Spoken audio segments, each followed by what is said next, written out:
This is Scott the Fix-It Guy. Today we have a LG washing machine with a moldy door gasket. It's a very common problem, and this video will show us how to replace it. So we have it unplugged. We're going to take a standard head screwdriver and pry off the front spring clamp and just pull it towards you. And then you're going to take the boot off of the front panel just by peeling it off and push it in to the spin basket into the tub.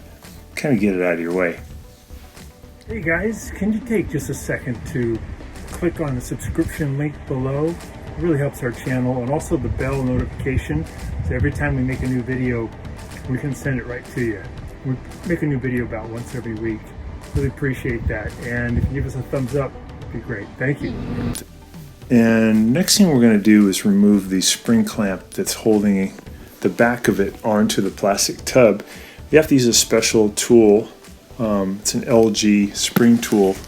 Kind of expensive. It costs about 50 bucks, but probably the only good tool to use for this type of machine. And it helps you to separate the spring clamp, and then you can grab the spring clamp and the gasket and pull it towards you and get the old moldy one off. These tend to get moldy when the door is left shut, so it's good to keep the door open as often as you can. Now we're going to use some pliers to remove the spring clamp that holds the little hose onto the bottom of the gasket where there's a drain hose. So we get that off. We can pull the whole old moldy gasket out of there and the spring clamp. And then what we'll do is put some liquid detergent on the inside rim of this little drain tube. Also, we're going to get some of this junk out of this drain tube. They tend to get full of pet fur and stuff. So we're going to clean it out, put a little liquid detergent here on this new gasket, putting it on the hole where the drain tube goes in, and we're going to put it on the inside of this rim. This is the part of the gasket that will touch the plastic tub, and you want to get this pretty well lubricated so it can go on much easier. I'm just using some liquid woolite, but any kind of a liquid laundry detergent would work great. So we're going to get that on the inside of that rim all the way around, and then once we do that, we can start putting on the rubber gasket onto the plastic tub. And we're going to start by making sure we have the top of the gasket.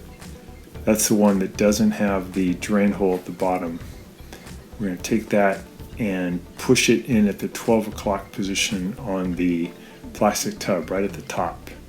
Use two hands to do that, using your thumbs mainly to push it up over the plastic rim, and you should feel it almost click into place.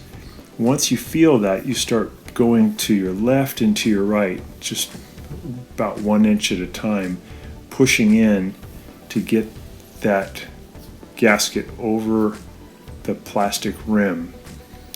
And we're also pushing the gasket in so we can get it out of the way so we have better access. I'm going to go ahead and hook up that little drain tube right now too.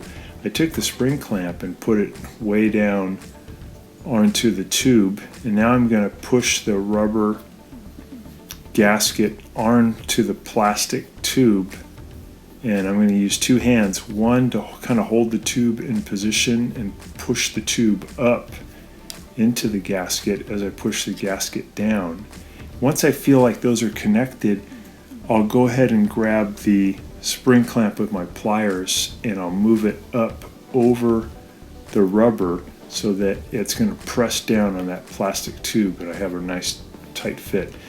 This is a little tough part of this procedure, so just take your time, a little trial and error, and you'll get it. It is important to lubricate that inside part of the rubber gasket where the plastic tube's going to go into, so it makes it a little bit easier to get that into position. Be aware that it may take a while, so just take your time. Now we've got that, we're going to go ahead and finish pushing in on the gasket so that it is fully onto the plastic rim of the tub.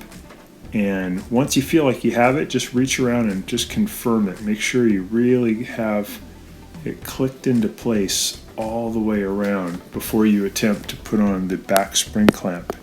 because otherwise as you put on the spring clamp it may just fall off. Important for a watertight seal, so just take your time, confirm that it's really on there. And now we're going to take the spring clamp and we're going to feed it in underneath that little drain tube and then around the perimeter. There's a slot for it, a little ridge in the rubber gasket where this will fit. And then we're going to be taking this spring and hooking it back on using this spring clamp tool. You get these at Amazon or a lot of places online, but I think the cheapest I've seen them is like $45.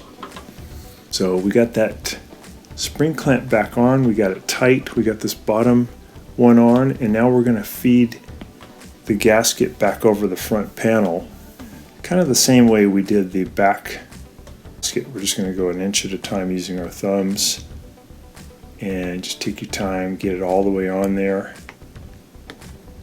I don't recommend that you lubricate this front one. I think it's better not to. Here's that tool again.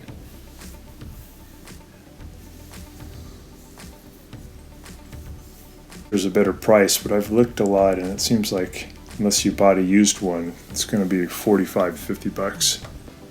And get this front part of the gasket on the front panel all the way around, and then we'll lubricate the metal spring clamp, the one that goes on the front.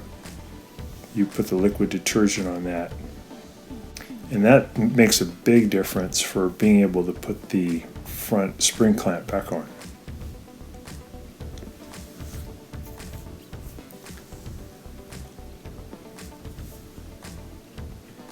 Sure it's really on there tight before we attempt to put the spring clamp on.